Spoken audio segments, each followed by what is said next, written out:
Еве го јагнето Божјо.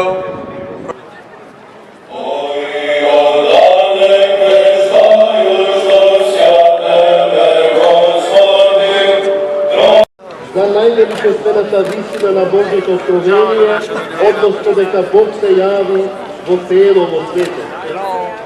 Но тоа не било просто допирање на Божјата промисла за светот. Достојни заветените блага да се помолиме на Господа. Што святен е Господи, троиче своја мисија поклонени, родителю Бог нас и да возлюбljena го Тя Сина именуја и дух виде голубиње известно.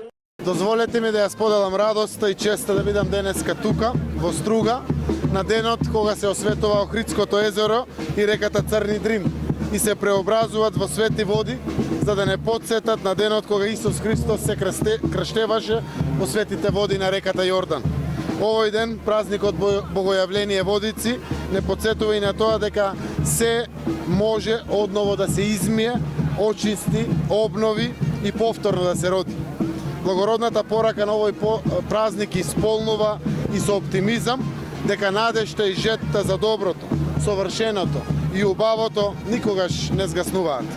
Со овие пораки и со искрена верба во нив да си посакаме подобра иднина, здравје и посилна добра волја, да се соочиме со сите предизвици што ни предстојат на личен и на заеднички план.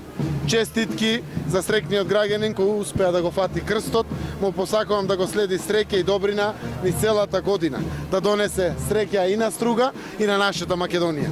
Нека ни е честит и вековит големиот христијански празник Богојавление Водици.